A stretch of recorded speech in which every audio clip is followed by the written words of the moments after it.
গাধা দিয়ে যদি হাল চাষ করা সম্ভব হইতো তাহলে তো মানুষ গাধা দিয়ে হাল চাষ করতো। তো হিরোর সার্ভিস সেন্টার যে টেকনিশিয়ানগুলো আছে ওগুলো হচ্ছে গাধা। ওরা ভালো জিনিস নষ্ট করার মধ্যে উস্তাদ, কিন্তু নষ্ট জিনিস ভালো করতে পারে না। কেন, সেটার রিয়েল এক্সাম্পল আমি দিচ্ছি। কিছুদিন আগে আমার বাইকের ফোর্থ সার্ভিসটা স্কেডিউল হয়। আমার বাইকে কোনো প্রবলেম ছিল না তেমন, বাইকে এমনি স্মুথ ছিল, ডে বাই ডে আরও স্মুদার হচ্ছিল। জাস্ট হচ্ছে মাইলেজটা হচ্ছে একটু রিডিউসড হয়েছিল, লাইক 30-31 এরকম মাইলেজ পাচ্ছিলাম। তো যেহেতু ফোর্থ সার্ভিসটা স্কেডিউল হয়েছে, আমি অ্যাজ ইউজুয়াল তেজগাঁ সার্ভিস সেন্টারে চলে যাই। চলে গিয়ে ওখানে সবচেয়ে এক্সপিরিয়েন্সড যে টেকনিশিয়ান আছে ওনার কাছে নিয়ে যাই, বলি আমার ফোর্থ সার্ভিস করে দিবেন, সাথে হচ্ছে আমার মাইলেজটা হচ্ছে ড্রপ করেছে, এটা একটু কেন হচ্ছে এটা ঠিক করে দিবেন। তো উনি বললো যে কোনো সমস্যা নেই, ট্যাপেটে হয়তো একটু প্রবলেম হয়েছে, এটা ঠিক করে দিলে মাইলেজ ঠিক হয়ে যাবে। তারপর উনি ওনার মতো সব সার্ভিস করলেন। পিছনে রেয়ার ব্রেক শো নাকি চেঞ্জ করা লাগবে, ওইটাও চেঞ্জ করলেন। সো সব কিছু করার পরে আমি বিল পে করে বাইকটা নিয়ে চলে আসি। সো চলে আসার সময় না, আমি তো বললাম আমার বাইক স্মুথ ছিল অনেক। চলে আসার সময় মনে হচ্ছিল আমার বাইকের পাওয়ার অনেক কম ফিল হচ্ছে, মানে টাইট লাগতেছিল অ্যাক্সিলারেট করতে, লাইক মানে মনে হচ্ছিল পিছন থেকে কেউ ধাক্কা দেওয়া লাগবে এরকম।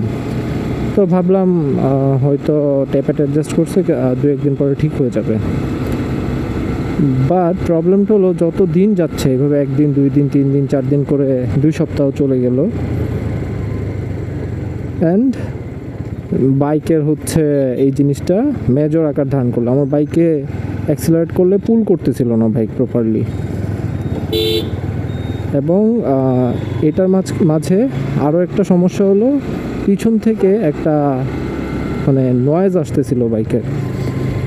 তো আমি হচ্ছে এটার জন্য আবার তেজগাঁ শোরুমে গেলাম সার্ভিস সেন্টারে। ওখানে গিয়ে আবার এই প্রবলেমটা বললাম যে আমার বাইকের পিছন থেকে হচ্ছে একটা নয়েজ আসতেছে, আর বাইকটাও কেমন ফোর্থ সার্ভিসের পর থেকে অনেক মানে জ্যাম লাগতেছে, লাইক মানে প্রপারলি যে পাওয়ারটা ওইটা ফিল করতে পারতেছি না। তো উনি বললেন যে আচ্ছা ঠিক আছে, আমি দেখতেছি, চাবিটা দেন। তো উনি চালা এসে বললো যে আপনার বাইকের চেইনে সমস্যা হয়েছে। আমি বললাম কি সমস্যা হয়েছে? তো উনি বললো একটা সমস্যা হয়েছে। তো আমি ওনাকে বললাম যে সমস্যাটার নাম কি? বলে আরে ভাই একটা সমস্যা হয়েছে, এবং এটা কিন্তু ওই ব্যক্তি, সবচেয়ে এক্সপিরিয়েন্সড ব্যক্তি বাই দ্য ওয়ে। তো উনি নাম বললো না আমার কি সমস্যা হয়েছে। তো উনি কি করলো, তারপরে হচ্ছে পোড়া মোবিল আর অকটেন দিয়ে চেইনটারে লুপ করে আর একটা কি টাইট করলো না কি করলো করে হচ্ছে বললো যে এখন ঠিক হয়েছে, এখন চালায় দেখেন। সো ওই যে প্রথমে উনি যখন বললাম যে কী সমস্যা, উনি নামটাই বলতে পারলো না, ওইটাই আমার মাঝখানে একটা ডিস্যাটিসফ্যাকশন কাজ করে। সো তারপর উনি যখন আমাকে দিল চালানোর পর সেই আগের অবস্থায় বাইক জ্যাম, পুল করতে পারতেছে না অ্যাক্সিলারেট করলে। আমি যেখানে পিলিয়ন সহ বাইক দিয়ে 118-তে রাইড করছি 300 ফিটে, সেই সেম বাইকে আমার পিলিয়ন সেম রোডেই হচ্ছে আমার 100 তুলতেও কষ্ট হচ্ছিল। তো আমি তো ওনার আর কিছু বলি না, ওনার একটু রেমুনারেশন দিয়ে আমি হচ্ছে চলে আসি। তো গেল, আমার বাইকের তো প্রবলেম সলভ হয় নাই। মিনওয়াইল আমারও অনেক ডিস্যাটিসফাইড লাগতেছিল। তারপর আমার মাথায় আসলো মোটোডকের কথা। তো আমি হচ্ছে মোটোডকের নাম্বারে ফোন দিই, টেক্সট করি, ওখান থেকে সাইফ ভাই রেসপন্স করার পরে হচ্ছে as usual master service schedule করে আমি নিয়ে যাওয়ার পর ওখানে টেকনিশিয়ানরা বাইকটাকে চালিয়ে দেখেন অ্যান্ড এসে রিপোর্ট করেন যে বাইকটা আসলেই জ্যাম।